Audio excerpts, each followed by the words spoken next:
السلام علیکم students. Next ہمارا ٹاپک ہے chapter number 7 E B P کا. Where can I find clinical guidelines. Basically اس میں ہمیں بتایا گیا ہے کہ مائنورٹی جو کلینکل گائیڈ لائنس ہوتی ہیں نا وہ جرنلز پبلش کرتے تھے، لیکن جو میجر ڈیٹا بیس ہوتے ہیں نا جیسے کہ میڈ لائن اور کائنل اور امبیس، یہ سب جو ہے ایک نا پورلی لوکیٹڈ تھا پریکٹس گائیڈ لائن کا جو پرووائڈ کرتے تھے. تو جو اب کمپلیٹ ڈیٹا بیس آیا ہے ہمارے پاس ای بی پی کا، وہ ہمیشہ فزیو تھراپسٹ سے جو ریلیٹ کرتا ہے وہ پیڈرو سے ہی ہمیں ملتا ہے، www.pedro.organization.au. ٹھیک ہے، تو پیڈرو سے ہی ہمیں ای بی پی کی گائیڈ لائنس ملتی ہیں جو کہ ڈیفائن کرتی ہیں کہ کیا میکرز تھے، جو پیڈرو کے میکرز ہیں نا اس کے جیسے آپ کو یہ گائیڈ لائنس ڈیولپ ہوتی ہیں آپ کے لیے. ٹھیک ہے، تو سب سے پہلی گائیڈ لائن کیا ڈیولپ کی گئی، اس نے کہا کہ جب آپ کا ایک گائیڈ لائن کی ڈیولپمنٹ ہو رہی ہوتی ہے نا اس دوران سسٹمک ریویو پرفارم کیا جاتا ہے، اور گائیڈ لائنس جو ہوتی ہیں نا وہ بیس ہی سسٹمک ریویو کے اوپر کرتی ہیں جو 4 سالوں میں پبلشڈ ہوتا ہے. ٹھیک ہے، اس کے بعد انہوں نے بتایا ہوا ہے کہ جو ایٹ لیسٹ ایک رینڈومائز کنٹرول ٹرائل، یہ پچھلے چیپٹرز میں ہم نے پڑھ لیا ہے، جو ریلیٹ کرتا ہے at least one randomize clinical trial control trial relate to the physiotherapy management. اس میں کیا چیز ایک نیو آتی ہے یا کیا چیز انکلوڈ کرتی ہے، اس میں specific existing specific evidence reviews آتے ہیں. ٹھیک ہے، تیسری چیز کیا ہے کہ کلینکل پریکٹس گائیڈ لائنس کے اندر سسٹمکلی ڈیولپڈ اسٹیٹمنٹس آتی ہیں جس میں آپ کی ریکمنڈیشنز بھی آ جاتی ہیں، اسٹریٹجیز بھی آ جاتی ہیں، انفارمیشن بھی آ جاتی ہیں، فزیو تھراپسٹ اور پیشنٹ کو اسسٹ کرتی ہیں کہ آپ ہیلتھ کیئر کے حوالے سے ڈیسیجن بنائیں اسپیسیفک کلینکل سرکمسٹانسز کے انڈر. ٹھیک ہے، تو یہ چیز انہوں نے ایک ہمیں بتائی ہوئی ہے کہ ہم کیسے کلینکل گائیڈ لائنس کو مطلب دیکھ سکتے ہیں. اور اس میں انہوں نے ایک چیز اور بھی بتائی ہوئی ہے کہ آپ کے پاس جو guidelines international network ہے GIN ہے، وہ بیسیکلی ایک انٹرنیشنل ایسوسیشن آف آرگنائزیشن ہے جس میں کلینکل گائیڈ لائنس انکلوڈ ہوتی ہیں. یہ ہمیں انفارمیشن کی شیئرنگ اور نالج اور جو ورکنگ ہے جو گائیڈ لائنس پروگرامس کے درمیان میں ہے اس کو فیسیلیٹیٹ کرنے کے کام آتا ہے، اور گائیڈ لائنس کے لیے جو ڈیولپمنٹ کے لیے جتنے بھی میتھڈس ہیں ان کے لیے یہ امپروو کرنے کے کام آتا ہے. تو یہ اتنا کوئی امپورٹنٹ تھا نہیں جو کہ ہمیں بہت زیادہ یاد کرنے کی ضرورت ہے، بس ایک دفعہ ریوائز ہی کرنا تھا. نیکسٹ آپ کے پاس آتا ہے how do I know if I can trust the recommendation یا کلینکل گائیڈ لائنس. سب سے پہلے ہمیں اس میں بتایا جاتا ہے کہ جو گروئنگ نمبر ہوتا ہے کلینکل گائیڈ لائنس کے وہ ڈیولپ بہت سارے طریقے سے ہوئے، انٹرنیشنلی بھی ہوئی، وہ نیشنلی بھی ہوئی، اس میں لوکل آرگنائزیشن بھی آتی ہیں، سب کچھ ہوتا ہے.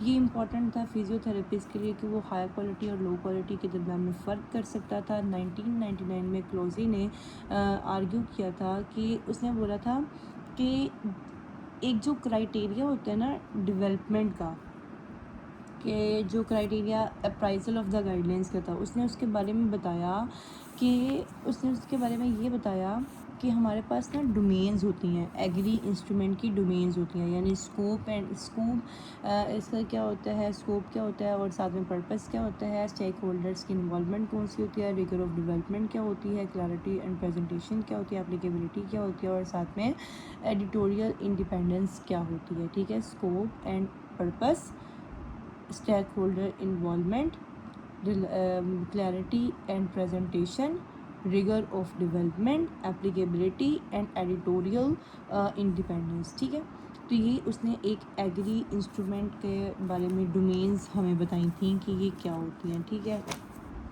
اب اس کے اندر نا اب دیکھو گے کہ اگر میں بتاؤں نا تو ہم نے اس کو کیسے کرنا ہے.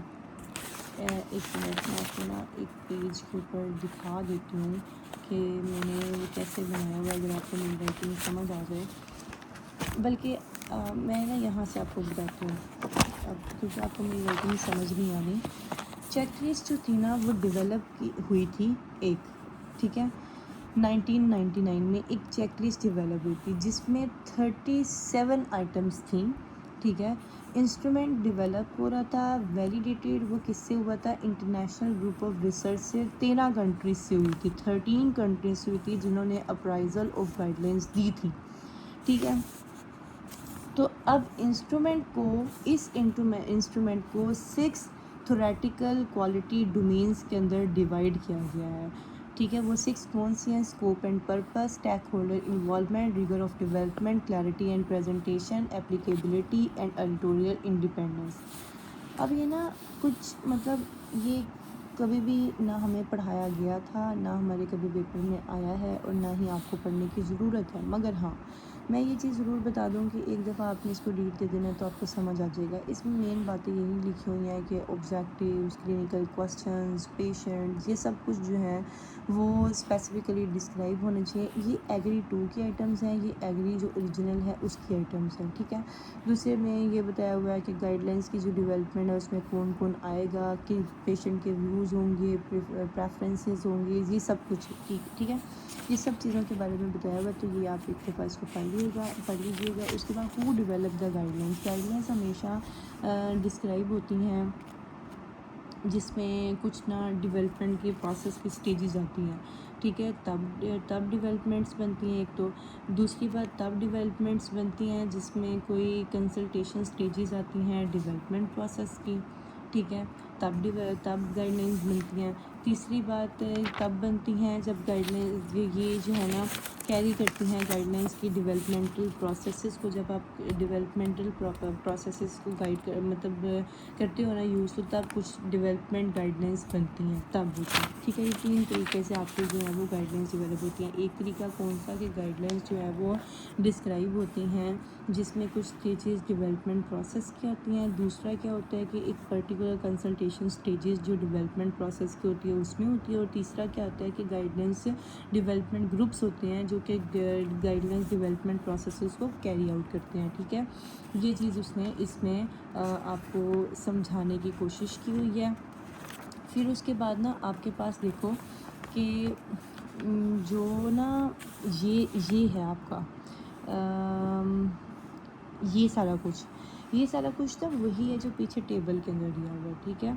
اس میں بتایا ہوا ہے کہ جو گائیڈ لائن ڈیولپرز ہوتے ہیں نا ان کو چاہیے کہ وہ ڈسکرائب کریں پروسیس کو جو کہ اسٹیک ہولڈرز کی کو آئیڈینٹیفائی کرتے ہیں. کوئی بھی گروپ ہے، ہیلتھ پروفیشنلز کا ہے، اس میں ایریا آف پیشنٹس دیکھے، کیئر آف پیشنٹ دیکھے، ٹاپکس جو کنسیڈر کیے جا رہے ہیں، ایریا آف انٹرسٹ دیکھے اور کیئر آف پیشنٹ دیکھے، اور ٹاپکس جو کنسیڈر کیے جا رہے ہیں اس کو دیکھیں. ٹھیک ہے. کچھ لوگ ایسے ہوتے ہیں جس میں ٹیکنیکل سکلز کے ساتھ جو لوگ ہوتے ہیں ان کو سپورٹ کرے. تو یہ ساری باتیں وہ آپ کے پیچھے لکھی ہوئی ہیں. ٹھیک ہے. ٹیبل کے اندر. تو وہ آپ نے ایک دفعہ اس کو پڑھ لینا ہے. اس کے بعد آپ کا نیکسٹ آتا ہے کہ were the recommendations develop how are the recommendations develop. ٹھیک ہے. اس میں بتاتے ہیں کہ آپ کے پاس نا بہت زیادہ جو high quality clinical guide lines ہوتی ہیں نا وہ آپ کو پتہ ہے کہ اپ ٹو ڈیٹ ڈیٹا کے اوپر بیس کرتی ہیں اور ساتھ میں ہائی کوالٹی سسٹمک ریویو کے اوپر کرتی ہیں. تو کلینکل گائیڈ لائنس جو ہوتی ہیں نا ہمارے پاس کوالٹی آف ایویڈنس ساتھ میں لیول آف ایویڈنس ان دونوں کے ساتھ رپورٹ ہوتی ہیں. کہ کلینکل گائیڈ لائنس جو ہوتی ہیں نا explicitly report quality of evidence and level of evidence. ٹھیک ہے. یہ 2 چیزیں اس کے اندر آتی ہیں. اور بہت زیادہ جو کوالٹی سسٹمک ریویو کی ہوتی ہے رینڈمائز کنٹرول ٹرائل کے اندر وہ ٹاپ آف دا ایویڈنس میں ہائرارچی میں آتے ہیں. ٹھیک ہے. تو یہ چیزیں آپ کی اس کے اندر لکھی ہوئی ہیں. مگر آپ کو اتنا اس کے بارے میں نا مطلب بہت زیادہ اس کو سر پہ چڑھانے کی ضرورت نہیں ہے کیونکہ بس ایک دفعہ ریوائز کر لینا، دیکھ لینا بس. وہ MCQs پوائنٹ آف ویوز کے لیے یہ ہے اور اتنا کوئی امپورٹنٹ نہیں ہے. ٹھیک ہے. اس کا لاسٹ ٹاپک ہمارے پاس آ جاتا ہے.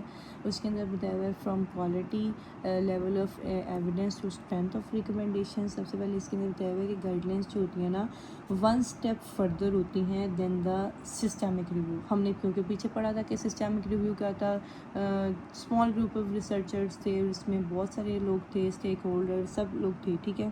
تو وہ یہی بات کر رہا ہے کہ گائیڈ لائنس ہمیشہ ایک اسٹیپ پیچھے ہوتی ہیں. جو سسٹمک ریویو ہے نا اس کے اندر ایک اسٹیپ گائیڈ لائنس پیچھے ہوتی ہیں جبکہ کلینکل گائیڈ لائنس میں ایک اسٹیپ وہ آگے ہوتی ہیں. ٹھیک ہے. رادر دین کہ جسٹ سمرائزنگ وہ ایویڈنس کو کرتی ہے. ٹھیک ہے.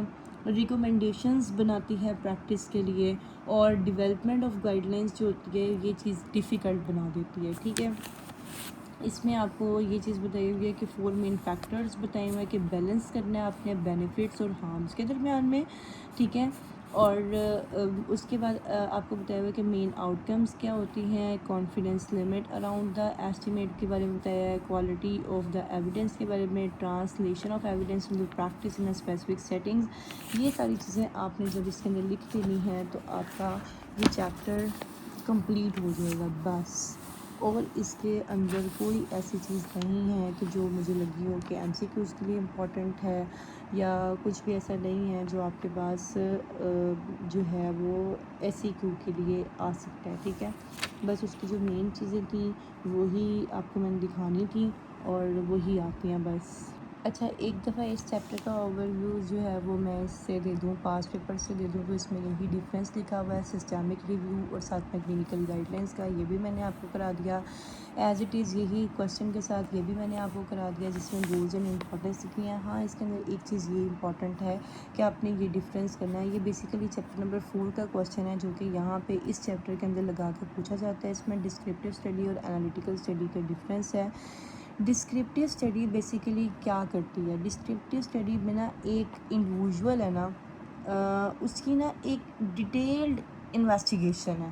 ٹھیک ہے، اب اچھا، اس کو ڈیفائن کیا جاتا ہے کہ ہمارے پاس جو ایکشنز دیے جاتے ہیں اس رزلٹ میں، کہ جو اسٹڈی آپ کے پاس ایک پروسیس کے اندر ہو رہی ہے نا، اس کے رزلٹ میں جو آپ کے پاس ایکشنز دیے جاتے ہیں اس کو انالیٹیکل اسٹڈی کہتے ہیں. جبکہ ڈسکرپٹیو اسٹڈی کیا ہوتی ہے؟ ایک ڈیٹیل انویسٹیگیشن ہوتی ہے انڈیویژولس کی.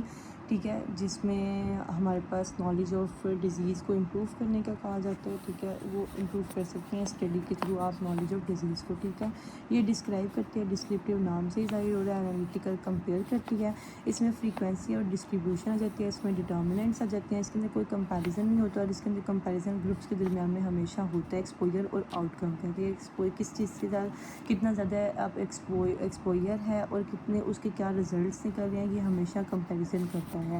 یہ جنریٹنگ ہائپوتھیسس کے لیے بہت زیادہ ضروری ہوتا ہے اور اچھا ہوتا ہے، اور یہ ٹیسٹنگ ہائپوتھیسس کے لیے بہت اچھا ہوتا ہے. اس کی جو ٹائپس ہوتی ہیں، کیس رپورٹس ہیں، کیس سیریز ہے، سرویز ہیں جو آپ کرتے ہو، یہ سارا کچھ. اور اس کے اندر آبزرویشن زیادہ تر اور ایکسپیریمنٹل زیادہ کوہورٹ اسٹڈی جو آپ نے پڑھی ہے چیپٹر نمبر ریسرچ کے اندر جو پڑھی ہوتی ہے وہ اس کے اندر یہ امپورٹنٹ ہے. تو دونوں چیزیں امپورٹنٹ ہے، ڈسکرپٹیو اسٹڈی، انالیٹیکل اسٹڈی. بس ایک دو اس کو دیکھ لینا ہے، باقی میں نے آپ کو یہ کروا دیا. اس کے علاوہ اس چیپٹر کے اندر جو ڈومینس تھیں، ایگری انسٹرومنٹ کی scope and purpose, stakeholder involvement, اس کے بعد rigour of development, clarity and presentation, applicability and editorial independence, یہ ایک دفعہ دیکھ لیجیے گا.